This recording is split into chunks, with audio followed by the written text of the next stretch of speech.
Is it time for recess yet? I'm so glad you found time to join us here on the Childcare Director's Chair, where Erica Saccoccio shares her best practices that she's refined through her passion of directing childcare centers over the last 23 years. From parenting interaction, systems to save you time, money, and stress, to profitability. She shares it all from the Childcare Director's Chair. Hey, yeah, you. Oh, welcome to another episode of the Childcare Director's Chair. I am in such a great mood today. I hope that you are too. I'm going to talk about a topic that I know every single one of us has faced or may still be facing, and that is feeling overwhelmed with finding new childcare employees. I feel like most of us are at our wits' end trying to find new childcare employees for our centers. It is just, sometimes it feels impossible. But don't give up. Just don't give up yet. I see it on all the Facebook pages. I see people talking about selling their centers, giving up. Their biggest challenge is staff. That isn't our biggest challenge. The economy might be our biggest challenge, but it really isn't finding staff.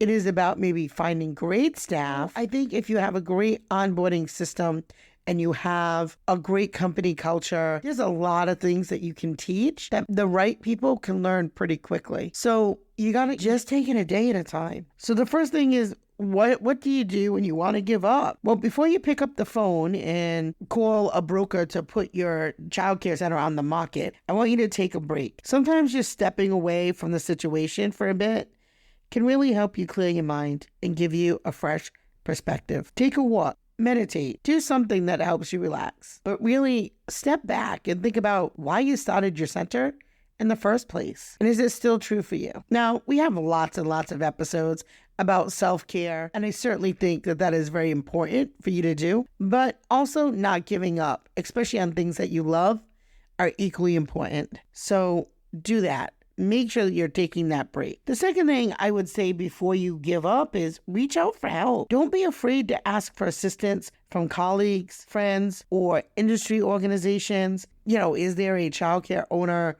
group that you're part of? If not, get on there and talk to other childcare owners who are successful. See what they're doing differently. Because when you go on the boards, you see 50% of the people complaining about how they're done, they're over it, they want to sell. And then you see the other 50% buying their next location.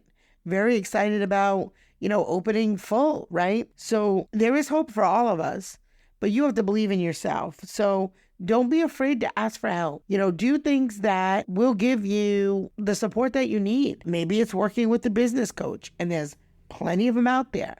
Maybe it's being part of the groups that are positive. Maybe connecting with, other centers in your area. Maybe not next door, but, in your state that are successful, that are working in the same conditions that you are, with the same ratios, the same talent pool, and see what they're doing. Because I know many of us have lots of friends who own other centers, right? Of course, we have our competitors, but we also have our allies. So reach out to the allies and say, hey, I'm really challenged with finding staff. I see that, you're not hiring. You haven't been hiring in a while. What are you guys doing? What are you doing to retain the staff? What are you doing to bring in new people? And, I think that when you do that, two things happen. One thing is that you'll get new ideas. And the other thing is I feel like you're not alone, right? Because they'll share their challenges. They may not have the same challenges as you, but we all have challenges. You also want to reevaluate your approach. If you've been using the same methods to find new employees without success, it might just be time to try something different. Consider posting on different job boards, reaching out to the local colleges or training programs, or using social media to attract candidates. We work really hard to try to attract families to our programs. Do we work just as hard to attract top talent, right? We worry very much about the reviews that we have on social media from families, but do you worry about reviews from employees? Have you thought about going on Glassdoor and Indeed, seeing if you even have reviews? And if you don't, perhaps you talk with some of your employees and say, hey, I found you on Indeed 2 years ago. It's been a great match. It's been great for you, great for me. Would you mind giving me your review on Indeed and telling an honest, summary of your experience here. And then before giving up, you have to stay positive. It's easy to get discouraged when you're facing challenges, but try to stay positive and keep pushing forward. Even if it's one step, one small thing that happened in your favor, work on that. You'll start to get momentum. Remember that the right employee, they're out there, and with perseverance, you will find them. One of the things I realized pretty recently is we may have some, and I know a lot of people call them ABC players, right? You may have some people who were A players 10 years ago. They're still at your program, and now they're like C players. Maybe they're burnt out. Maybe they're just not energized anymore. Maybe they've lost their motivation. Maybe they're feeling stagnant. So you definitely want to re-energize them, because when you bring in new people into your program, you don't want them seeing like blah, right? So stay positive. But I have found we just hired 3 new people, and 2 of them are like right out the gate were really ready to go. They started training right away. They completed their training sessions that they have 90 days to do. They did it like 2.5 weeks. They were just really motivated. And I thought that was great. And then the third one, I wasn't sure. I was like, oh, I don't know. But now she's in week 3 and she's coming around, and maybe she's a little bit more introvert, or was a little bit more observant and just kind of observing the culture and observing what to do. And so her personality started showing through the last couple of days, and the opportunity really came up because we had several staff members that were sick. And so a lot of my seasoned players were out sick, and it was a lot of my new folks filling in and my substitutes. And it really gave them an opportunity to shine, and it gave me an opportunity to really see them. And they met my expectations. They really did. And I was really excited about that. And so, again, that person that you're looking for, they're out there. Work really, really hard, and make sure that you're not keeping the ones that are driving everybody away. So stay happy, stay positive, stay focused, get the help that you need, take a break when you need to, and don't forget to reach out for help. Now, Erica, you said you were going to help us figure out where to find these new employees. So job boards, websites like Indeed, Monster, and Care.com are great places to post job listings to attract potential candidates. We all know that. But what about your local job boards? Are there Facebook groups that are specifically for hiring? Can you connect with your Department of Labor and Training? Is there a workforce program out there that you can connect with? What about charter schools? Charter schools that have World of Work programs where students get, credits for school time while working, and they're usually those are children or older young adults, I should call them, who are interested in doing more labor type of careers, more hands-on, like CNA and education or carpentry, or, a plethora of things. And I'm referring to the charter schools next to my home, but there are some great hands-on programs out there for older students, senior students that are making that transition from school to the work world. Also, I think retirees are wonderful,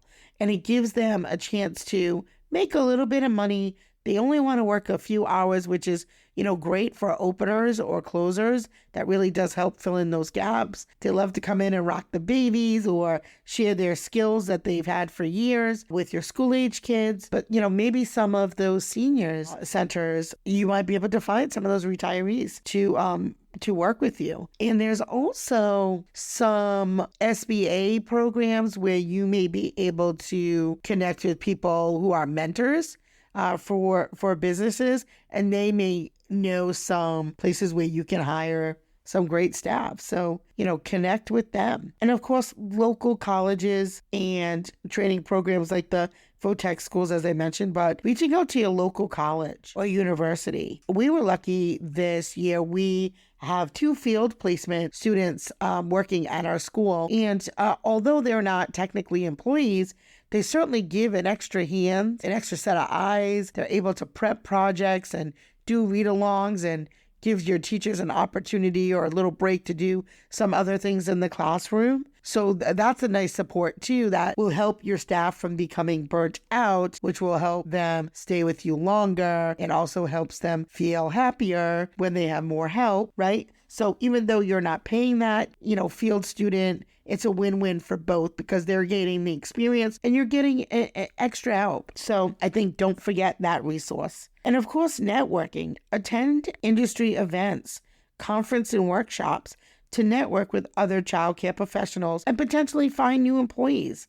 Like, I know we all go to conferences, but when you're talking with folks, are you talking to them about what you offer at your program and if they would possibly be interested in learning more about advancement? Yeah, especially when you go to huge conferences like the National NACI one or even your state affiliate conferences. Yeah, I would definitely say tap into those resources. There's the Childcare Aware conferences. There's so many. I would look them up and see what you're able to do. Maybe you even have a booth and talk to people about your program and that you're hiring. I mean, to me, that gives you an opportunity to meet them and their personality and their face. Maybe you can even conduct on-the-spot interviews at these conferences, right? So there's a lot of opportunities, and Indeed is a little pricey, I feel like, for applicants, at least in my state. So, getting a booth at a early childhood conference for your company might be a great strategy. Or even at the local college when they have job fairs, might be great to have a booth there and see what folks would be interested in coming to your program. And especially if you run a before and after school program, because students typically are looking for just a few hours. Same thing with retirees. So they make a great fit for those types of programs. And social media, of course, using platforms like LinkedIn, where you can connect with other people in the ECE field in your state. Facebook and Instagram. Now, it might be a little bit harder. Maybe with targeted marketing, you can dial it down a little bit. But I feel like LinkedIn is probably a great place to meet other professionals in your field. I would say if you only have a limited amount of time, which I know you do. If you're a childcare director, we don't have a lot of time. So LinkedIn might be a place that you've never tried before. Do that. Or you could do something even really fun with your team. And maybe you and your team make TikToks and do some really fun videos about why they should work at your program. So yeah, that could be fun too. So don't let the stress of finding new childcare employees overwhelm you. By taking a step back, seeking out, reevaluating your approach, and staying positive, you can successfully find the right candidates for your center. So keep pushing forward and remember that the right employee is out there waiting for you. Thank you for tuning in to today's Child Care Director's Chair podcast. This is your host, Erica Saccoccio, and I would love to say, if you enjoyed today's episode and would like to support our channel, there's a couple ways to do it. Certainly give us a review. Also on Buzzsprouts, in the show notes below, there is a link to support our channel, and you could do it as little as $3 a month. It helps with production costs and allows us to continue to put out content for all of the wonderful childcare directors throughout the world, not just in the US, but throughout the world. So thank you again for tuning in, and I hope you have a great day. Well, all the cute little kiddos have been picked up and it's time to go home. And that'll do it for another episode of the Child Care Director's Chair. Please leave a review so Erica knows the information is helping you to manage and improve your childcare centers. Remember to subscribe to get the latest episode from Erica's Child Care Director's Chair.